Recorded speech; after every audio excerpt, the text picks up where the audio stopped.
What would you do if the man sitting quietly across from you already controlled your entire future?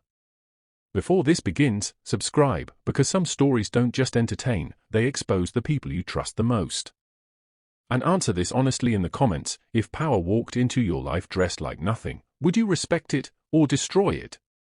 That night, they chose wrong. My name is Adrian Voss, and I walked into that dinner already knowing how it would end. The restaurant was elegant, calm, and carefully designed to make people feel important. Elena sat beside me, my daughter, trying to hide the tension in her hands. Across from us was Dylan Cross, her fiancé, confident, polished, and completely unaware. His parents, Richard and Claire, watched me with polite smiles that arrived faster than their sincerity. "Adrian," Richard said warmly, "we've been looking forward to this conversation." I nodded slowly, because I knew this was never a conversation. It was an attempt at control. Then the envelope appeared. It was placed in front of me with quiet precision, like something rehearsed many times before. Dylan didn't look at me. He looked at the table. That was the moment I understood everything. Elena noticed it too. "Dad," she said softly. I raised my hand gently, asking her to wait.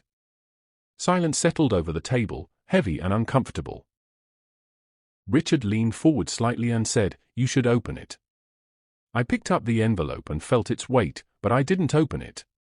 Instead, I smiled. Because the truth was simple. I had already seen this move weeks ago.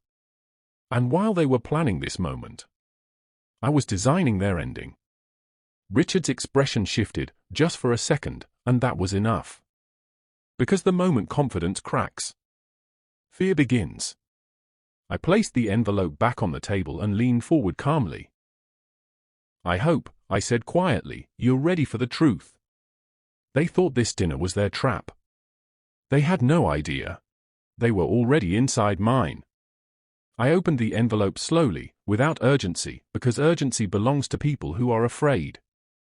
Inside were documents, clean copies arranged with careful precision, designed to look convincing before they were even read. The name at the top of the first page was Marcus Hale. I recognized it immediately, and that recognition was exactly what Richard had been waiting for. "You remember him," Richard said, watching my face like a man expecting collapse. "I do," I replied calmly, because truth does not need performance. Marcus Hale and I built a company together 25 years ago, starting from nothing and growing it into something that actually mattered. For years, I trusted him completely, which was my first mistake. Because while I was building the business, Marcus was quietly taking from it, piece by piece, in ways that were careful enough to avoid attention but consistent enough to cause damage. I did not react immediately when I discovered it. I observed. I documented. I waited. And when I had everything, I gave him a choice that was fair, even if it did not feel kind. He could walk away quietly and keep what little dignity he had left, or he could face consequences that would destroy him publicly and permanently. "He lost everything because of you," Claire said, her voice controlled but sharp. "No," I answered, meeting her eyes, "he lost everything because of what he chose to do." Richard leaned forward, tapping the documents lightly as if they carried weight beyond paper. "This is not about perspective," he said. "This is about accountability." There it was. Not truth. Not justice. Control. "And what exactly do you want?" I asked, even though I already knew. "I want you to step back from your influence," Richard said quietly. "And I want compensation for what was taken from my family." Influence. Not ownership. That single word told me everything I needed to know. They had built this entire confrontation on a version of the past, without understanding the present. I leaned back slightly, more relaxed now than before. Because when someone makes a move without full information, they are no longer dangerous. They are exposed. I looked at Dylan for the first time since opening the envelope. "How much of this do you actually believe?" I asked. He hesitated. And in that hesitation, The first crack appeared. Dylan didn't answer immediately. He looked at his father first. That was enough. Because truth does not need permission, but loyalty often does. I knew there was history, he said finally, choosing his words carefully. I didn't know everything.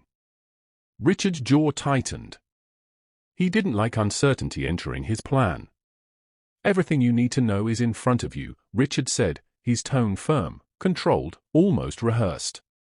No, I said quietly. Everything you were meant to believe is in front of you. Silence followed. Heavier now. More fragile. Because doubt had entered the room, and doubt changes everything. I leaned forward slightly, my voice calm, measured, impossible to misread. Dylan, did you ever question why your father suddenly cared about a business deal tied to your relationship? He frowned. That question landed. Richard spoke again, faster this time. This is not about him.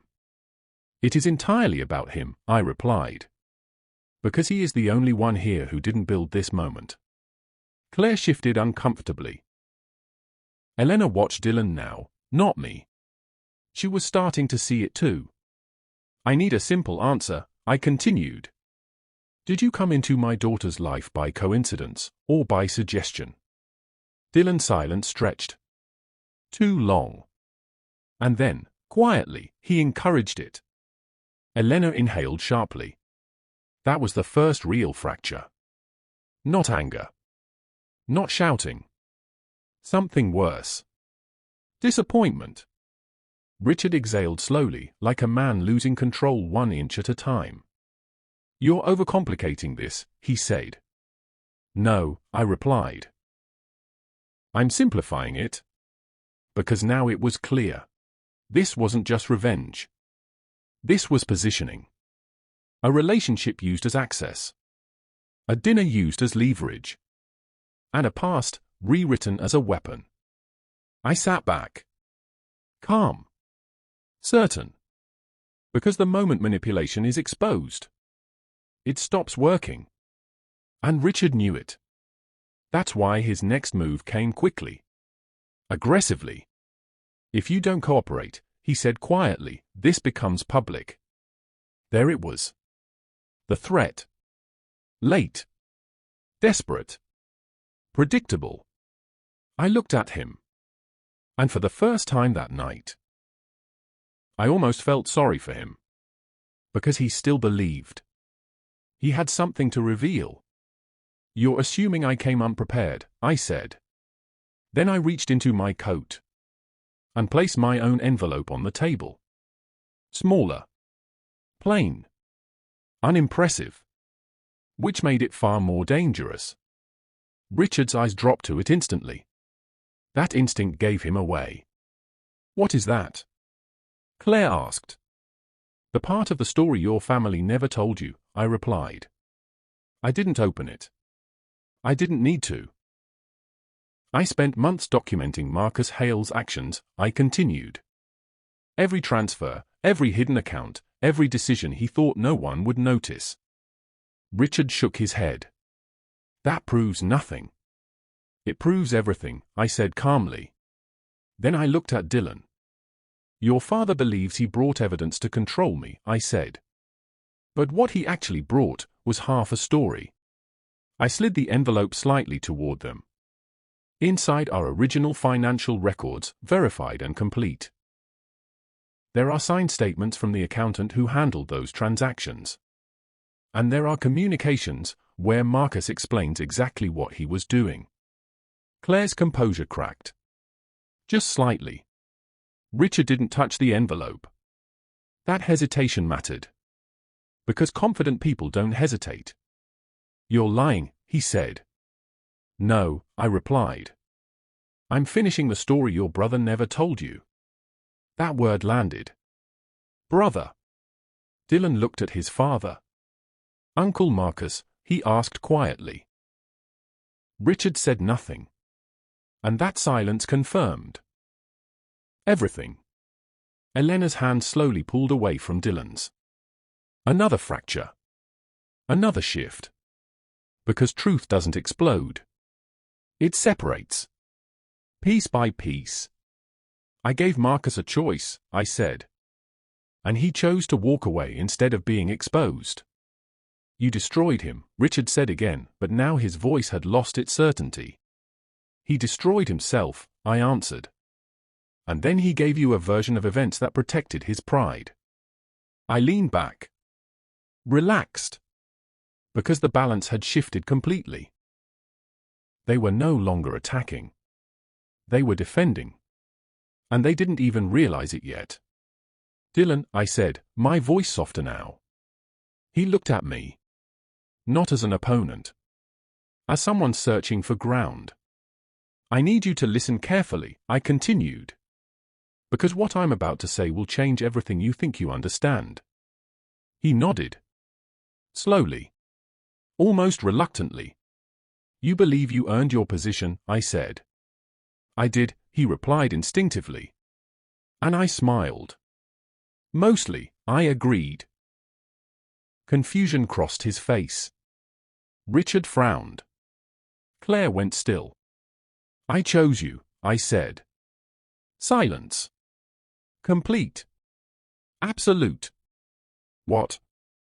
Dylan asked. The firm that recruited you, I continued, was hired by me. His expression froze. The interviews you went through were organized by people who report to me. Richard leaned forward suddenly. What are you talking about? I ignored him. The company you've been running, I said calmly, exists entirely under my ownership. Dylan blinked. Once. Twice. Trying to process something that refused to make sense. No, he said. Yes, I replied. My name is Adrian Voss, I continued. Founder and sole owner of Voss Dynamics. Claire's hand tightened around her glass. Richard stared at me. Finally, without confidence. You've been working for me, I said quietly. And you didn't even know it. The room didn't react. It stalled. Because some truths don't create noise. They create collapse. Dylan leaned back slowly, like the chair had suddenly become unstable. That's not possible, he said, but his voice had already lost belief. It is, I replied. You approve my position, he asked. Yes. My salary. Yes. My authority. Given, not taken. He looked at his father. Richard had no answer. And that was the moment everything broke. Because Dylan realized something far more dangerous than deception. He realized control had never been his. Elena stood up slightly. Is this true? She asked me. It is, I said gently. She looked at Dylan again. Not angry. Not yet. Just distant. That means, Dylan started, then stopped. Yes, I said. It means your proximity to my family was never an advantage. Richard finally spoke again. This is manipulation. No, I replied calmly. This is protection. For what? Claire snapped. For my daughter, I answered. Silence. Heavy. Final. Because that truth didn't need explanation. Dylan ran a hand through his hair. You tested me, he asked. No, I said. I observed you. And now? Now he understood the real question. And it terrified him. And now, I said, you decide who you actually are. Dylan looked down. Not at the table. At himself. Because for the first time, he had to separate truth from influence. Did you know? Elena asked him quietly. He hesitated. Again. And that hesitation was the answer. I didn't know everything, he said. That's not what I asked, she replied. Silence.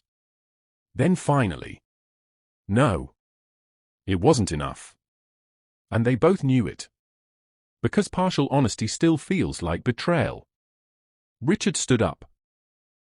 This is over, he said sharply. No, I replied calmly. Now it's honest. Claire followed him. Angry. Unstable. Uncertain. The plan had failed. Completely.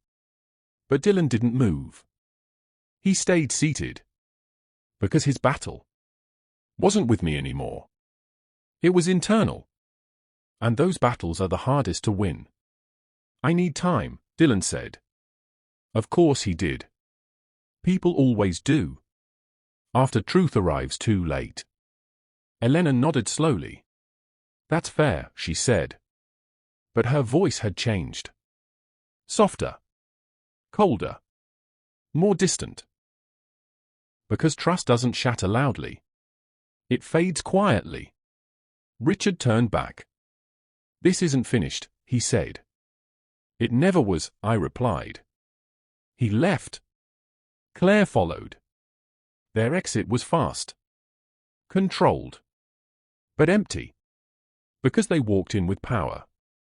And left with nothing. Dylan stayed seated. Still processing. Still breaking. I stood up slowly. Elena, I said gently. She looked at me. Strong. But hurt. Come on. She nodded. And stood. Without looking at Dylan again. That was the real ending. Not anger. Not drama. Absence. Outside, the air felt different. Cleaner. Quieter. Elena walked beside me in silence. Then finally. Did you know it would end like this? She asked. Yes, I said. She stopped walking. And you still let it happen. I looked at her. Carefully. I needed you to see the truth without me telling you. That hurt her. But she understood it. Because some lessons can't be explained. Only experienced. And him, she asked. He had a choice, I said. And he still does. She nodded. Slowly. Processing. Healing. Beginning. Because endings are just transitions in disguise. Weeks passed. No calls. No messages. Just silence. Until one day. Dylan reached out. Not to argue. Not to defend. To apologize. He chose truth. Late. But real. And that mattered. Because redemption is rare. But not impossible. Elena listened. Carefully. Cautiously. And then? She decided. Not based on emotion. But clarity. And that was enough. As for Richard, he never contacted me again. Because men like him don't lose gracefully. They disappear. Quietly. Like the lies they built. And me? I went back to my life. Simple. Quiet. Invisible. Because the most powerful position in the world is being underestimated. And the most dangerous man is the one who never needs to prove it. Because in the end, I didn't destroy them. I revealed them. And sometimes, that's the only revenge that truly matters.